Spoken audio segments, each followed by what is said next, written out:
Our criminal justice system is profoundly sick. We lock up people for being mentally ill, for being poor, for being members of minority groups or of the LGBT community. That has got to change. You know, I'm a reformed individual who happened to spend time in the criminal justice system. You know, the things that I did does not make up who I am today.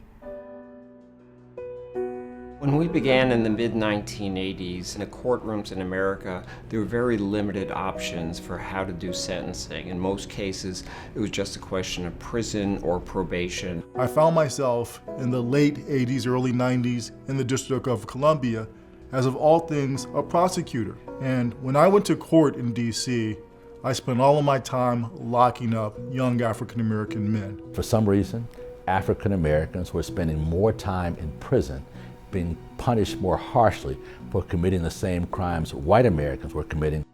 Well, the United States has become a world leader in its use of incarceration. We lock up our citizens at a far greater rate than comparable industrialized nations and others as well. You can find across America, people understand something's wrong. Our prisons are loaded and overcrowded, and yet when it comes to the crime rate, there's no real change.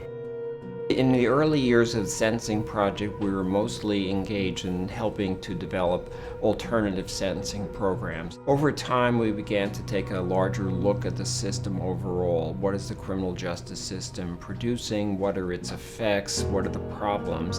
And that helped our work move much more in the direction of doing research, advocacy. They were the first people to start collecting the data that detail this vast expansion in mass incarceration. They're the people who told the story of what was going on. And the Sentencing Project has in that way pushed the conversation in a direction towards effective and fair and race-neutral reform.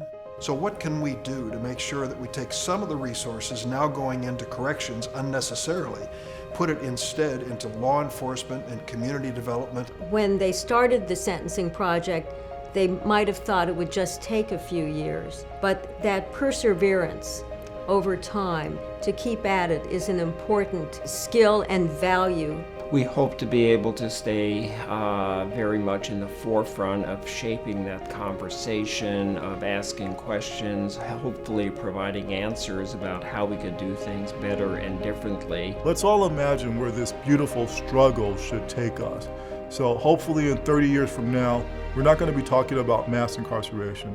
We're not going to be talking about race disparities. Let's make sure we're smart when it comes to sentencing, not just tough, but smart, and make certain that those who are incarcerated are truly a danger to society, and that those that are incarcerated for nonviolent crimes are not left in prison to languish for decades or perhaps for their entire lives.